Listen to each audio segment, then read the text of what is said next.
another occasion, said he, on which accident was taken for principle. I failed in my expedition against the Russians, and they therefore consider themselves invincible. But can anything be more erroneous? Ask men of sense and reflection among them. Ask Alexander himself, and let him recollect the opinions he entertained at the time. Was I defeated by the efforts of the Russians? No! My failure must be attributed to pure accident, to absolute fatality.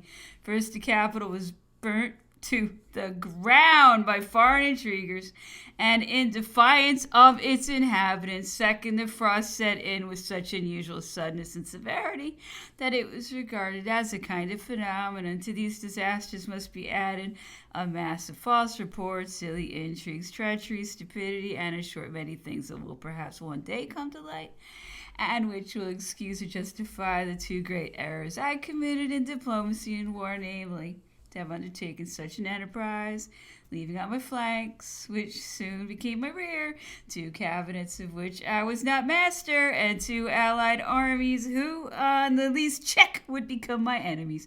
But to come to a conclusion, and to annul with a word every charge that can be brought against me, I may say that this famous war, this bold enterprise, were perfectly involuntary on my part. I did not wish to give battle, neither did Alexander. But being once in presence, circumstances urged us on, and fate accomplished the rest. After a few moments' silence, as if waking from a reverie, the emperor added, "A Frenchman had in his hands the fate of the world.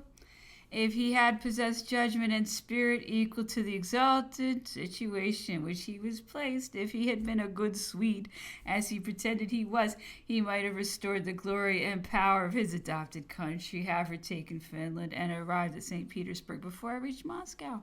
But he was swayed by personal considerations, silly vanity, and all sorts of mean passions. His head was turned when he saw that he, an old Jacobin, was courted and flattered by legitimates, when he found himself face to face holding political and friendly conferences with an emperor of all the Russias, who took great pains to cajole him. It is affirmed that hints were even thrown out to him of the possibility of his obtaining the hand of one of the sisters of the Russian emperor by divorcing his wife, and in a letter addressed to him by a French prince, the writer remarked with complacency that Bern was the cradle of both their houses, the houses of B. Forsooth, dazzled by his rise of fortune, he sacrificed both his adopted and his mother country, his own glory, his true power, the cause of the people, and the welfare of Europe. For this he will pay dearly. No sooner had he accomplished all that was expected of him than he began to feel what awaited him. It is said that he has repented of his conduct, but he has not yet expiated it. He is now the only upstart sovereign in Europe. The scandal cannot remain unpunished. It would be too dangerous an example. The 12th. The emperor, adverting to his return from the island of Elba and his second fall at Waterloo, made some remarkable observations on both these subjects. It is very certain, said he, that during the events of 1815 I relinquished the anticipation of ultimate success. I lost my first confidence. Perhaps I found that I was wearing beyond the time of life at which fortune usually proves favorable, or perhaps, in my own eyes, in my own imagination, the spell that had hung over my miraculous career was broken. But at all events, I felt that something was wanting. Kind fortune no longer followed my footsteps and took pleasure in lavishing her smiles upon me. She was now succeeded by rigid fate, who took ample revenge for the few favors which I obtained, as it were by force. It is a remarkable fact that every advantage I obtained at this period was immediately succeeded by a reverse.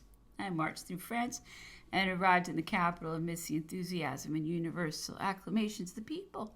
But no sooner had I reached Paris than by a sort of magic, and without any adequate motive, all around me retracted and grew cold. I had adduced plausible reasons for obtaining a sincere reconciliation with Austria, whither I had dispatched agents more or less acknowledged. But Murat was there with his fatal enterprise. It was concluded at Vienna that he was acting under my orders and measuring me by their own scale. They regarded my whole conduct as a complication of artifice and determined to overreach me by counter-intrigue. The opening of my campaign was well managed and proved most successful. I should have surprised the enemy in detail, but that a deserter from among our generals gave him timely notice of my plans. I gained the brilliant victory of Ligny, but my lieutenant robbed me of its fruits. Finally, I triumphed, even at Waterloo, and was immediately hurled into the abyss. Yet I must confess that all these strokes of fate distressed me more than they surprised me.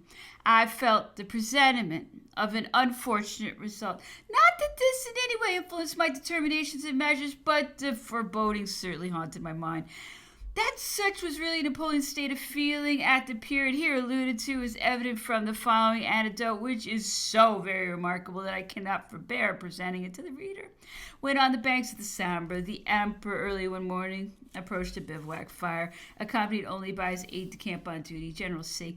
Some potatoes were boiling on the fire, and the emperor asked for one and began to eat it. Then, with meditative and somewhat melancholy expression, he uttered the following broken sentences. After all, it is endurable. Man may live in any place and in any way. The moment perhaps is not far remote. Themistocles, the aide-de-camp above mentioned, who himself related this circumstance to me since my return to Europe, observed that the emperor had been successful. These words would have passed away without leaving any impression on him, but not after the catastrophe, and particularly after reading the celebrated letter to the Prince Regent. He had been struck with the recollection of the bivouac of the Sambre, and Napoleon's manner, tone, and expression had since so haunted his mind that he could never banish the circumstance from his memory.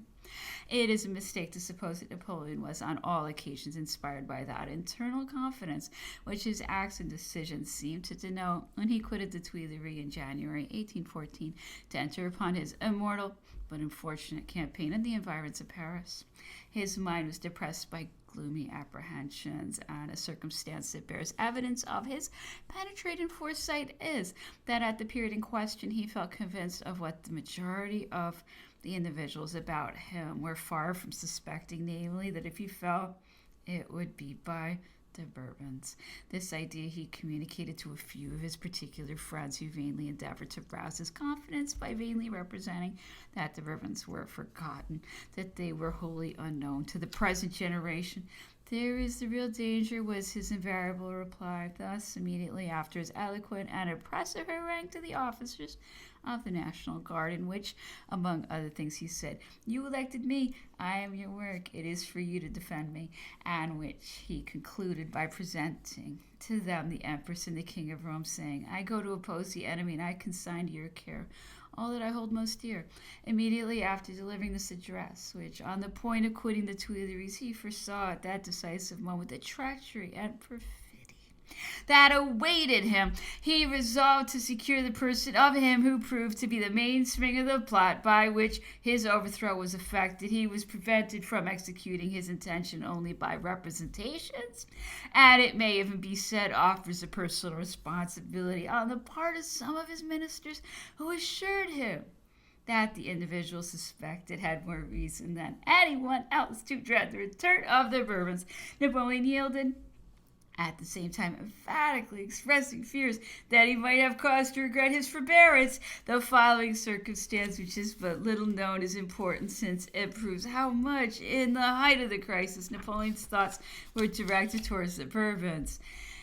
After the check sustained at Brienne, the evacuation of Troyes, the forced retreat on the Seine, and the degrading conditions which were transmitted from Châtillon, but which were so generously rejected, the emperor, who was closeted with one of his friends, overpowered at the sight of the miseries that were impending on France, suddenly rose from his chair, exclaiming with warmth, "Perhaps I still possess the means of saving France. What if I were myself to recall the Bourbons? The Allies would then be compelled to arrest their course under pain of being overwhelmed with disgrace, and to detected in their duplicity under pain of being forced to acknowledge that their designs are directed against our territory rather than against my person. I should sacrifice all to the country. I should become the mediator between the French people and the Bourbons. I should oblige the latter to accede to the national laws and to swear fidelity to the existing compact. My glory and name would be a guarantee to the French people. As to me, I have reigned long enough. My career is filled with acts of glory, and this last will not be esteemed the least. I shall rise the higher by descending thus far. Then, after a pause of some moments, he added, but can a repulsed dynasty ever forgive? Can it ever forget? Can the Bourbons be trusted?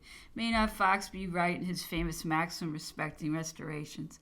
Overcome by grief and anxiety, he threw himself on his couch and was shortly after roused to be made acquainted with the march of the flank of Blucher's corps, on which he had for some time been secretly keeping watch. He rose to put into action that new spring of resources, energy, and glory which will forever consecrate the names of Champaubert, Montmirail, Château-Thierry, Vauchamp, Nangy, Montereau, Crayon, etc. These marvelous successes dismayed Alexander and the English and suggested to them the expediency of treating. They might indeed have entirely changed the face of affairs had not Napoleon's designs been thwarted by accidents beyond the reach of human calculation. For example, the important orders that were not communicated to the viceroy, the defection of Murat, the indolence and negligence of certain chiefs, and finally even the successful movements of the French, which by separating the Emperor of Austria from the other allied sovereigns left the latter entirely free to plan the abdication of Fontainebleau, an event which will ever be celebrated in the history of our destiny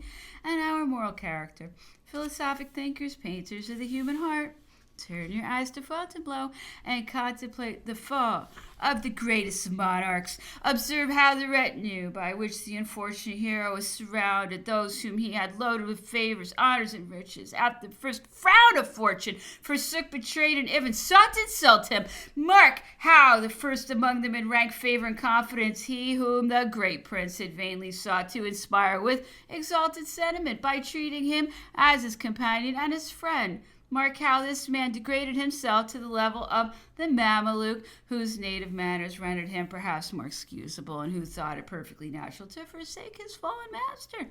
At Fontainebleau, the crisis being fulfilled, and while Napoleon was earnestly engaged, his favorite companion presented himself before him to solicit permission to proceed to Paris, only, as he said, for a short time and for the purpose of settling some business, after which he declared his intention of returning to the Emperor, never again to leave him. But Napoleon could read the secret to the human mind, and the individual here alluded to had no sooner withdrawn than the Emperor, breaking from the subject on which he was engaged, said to the person with whom he had been conversing, there he goes to seal his own degradation, and in spite of all his protestations, he will never come back again. He spoke truly, the deserter hastened to greet the first rays of the rising sun, and no sooner had it shone upon him than he renounced his benefactor, his friend, and his master. In speaking of the Emperor, he was even known to use the expressions, that man, and yet Napoleon so readily forgave human weakness, and was so superior to every feeling of rancor and resentment, that on his return from Elba he expressed regret at not seeing the individual who had acted so treacherous a part, adding with a smile, the rogue is afraid of me, I suppose. But he has no reason to be.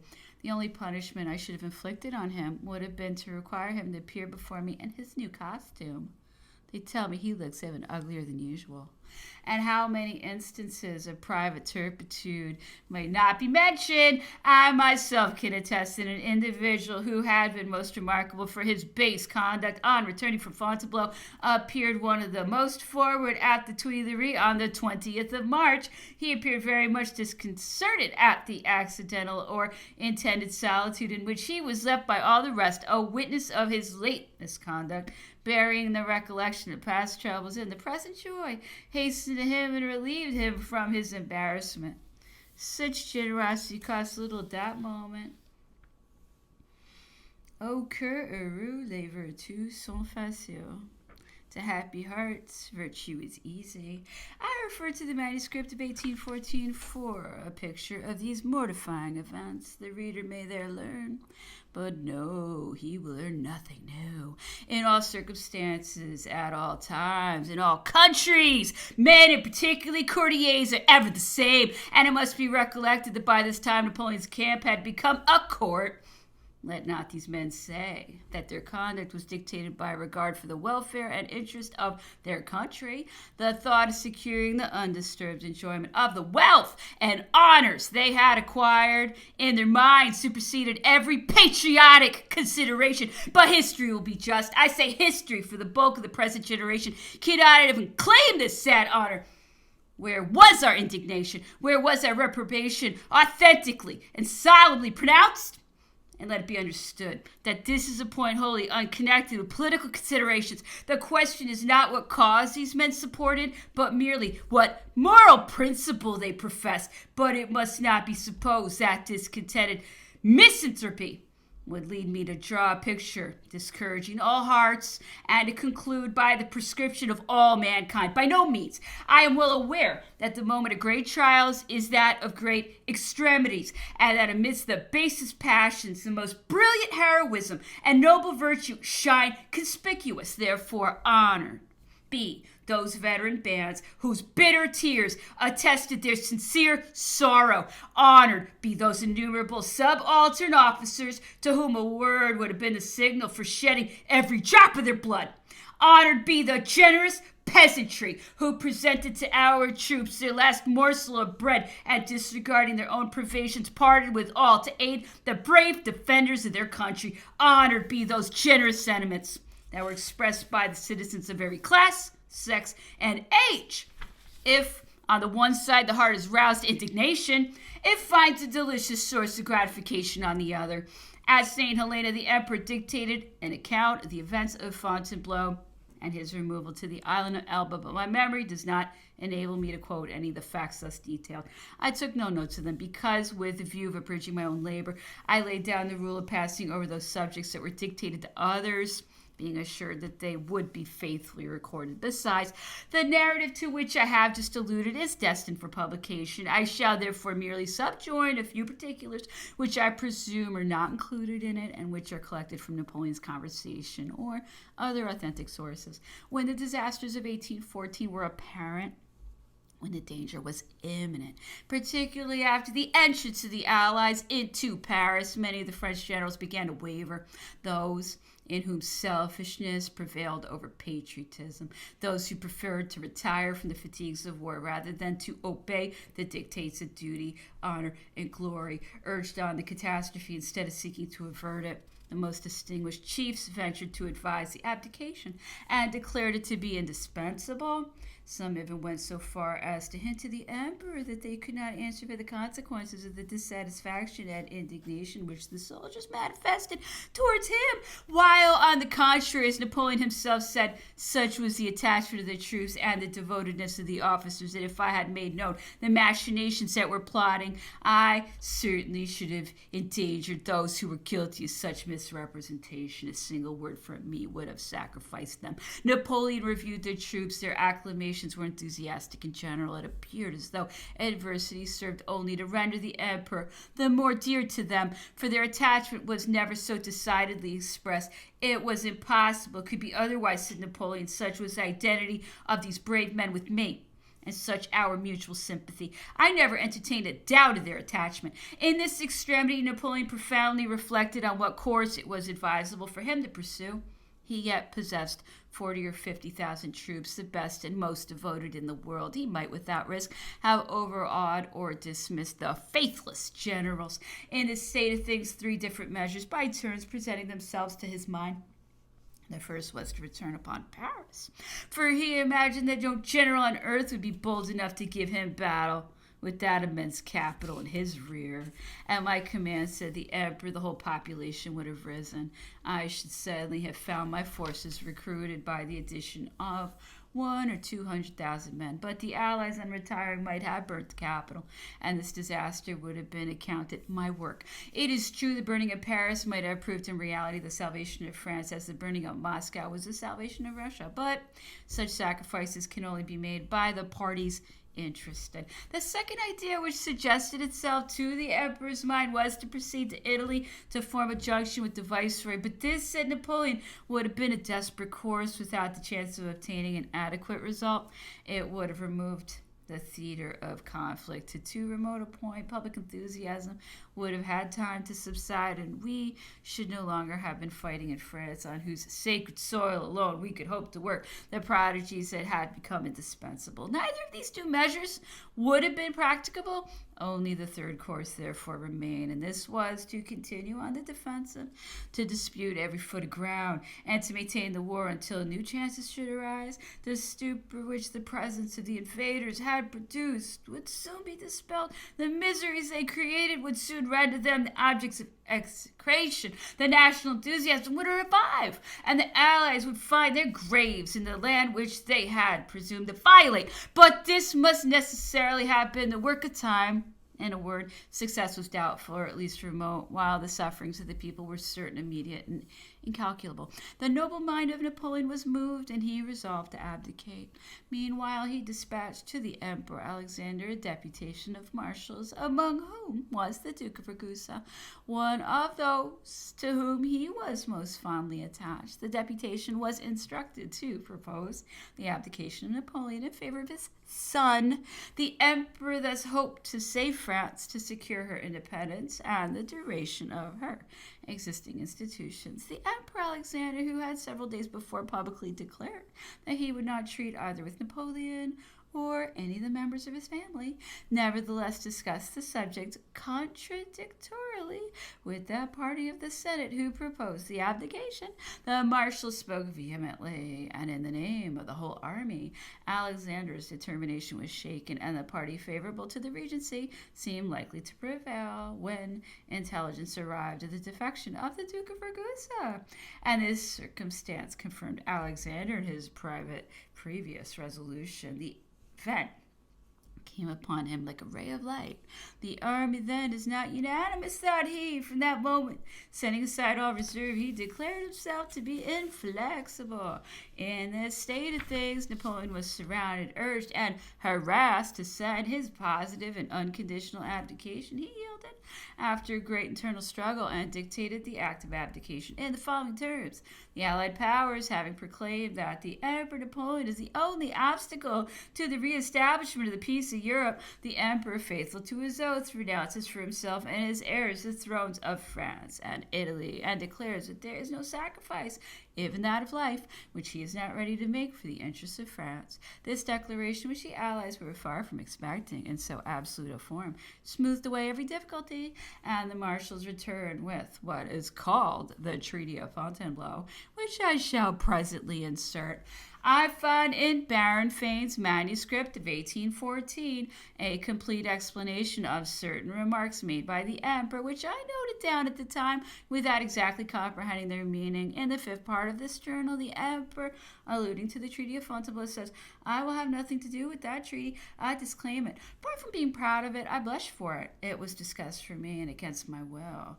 And on another occasion, he says, when the history of the events of Fontainebleau comes to be known, it will afford ample room for surprise. The manuscript of 1814 proves that Napoleon had indeed nothing to do with the Treaty of Fontainebleau. The utmost exertions were employed to prevail on him to sign the treaty, and he was at length only influenced by the public considerations that were adduced in support of it.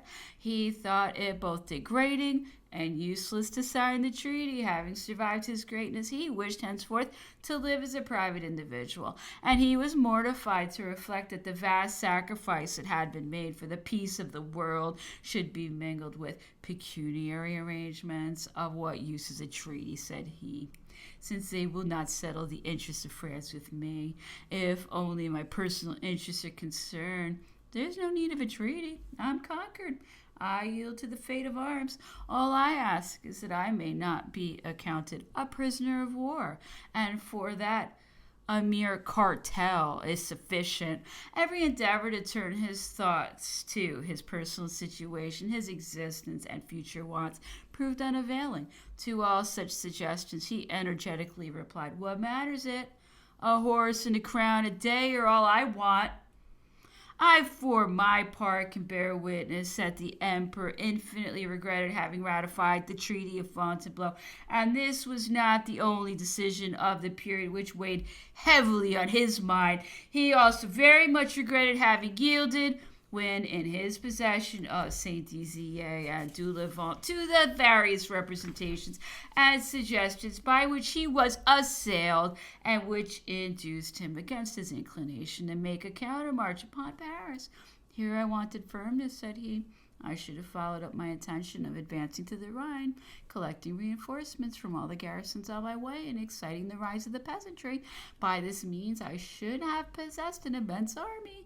Murat would immediately have rejoined me, and he and the viceroy would have made me master of Vienna, if the allies had presumed to deprive me of Paris. But no, the enemy would have shrugged from the dangers with which he would have been surrounded. The allied sovereigns would have regarded it as a favor to have been permitted to retire. The storm that assailed us would have subsided. Peace would have been concluded and sincerely maintained. For all were exhausted, all had wounds to heal. Abroad, war could no longer have been thought of, and at home such a result must have had the effect of destroying all illusion, frustrating every evil design, and permanently blending the opinions, views, and interests of all parties. I should once more have seated myself triumphantly on the throne, surrounded by my invincible bands. The heroic and faithful portion of the people would have regulated those who had wavered, and the men who had shown themselves so eager for repose might have enjoyed it. A new generation of chiefs would have remolded our character. Every effort would have been directed to the internal welfare of the country, and France would have been happy.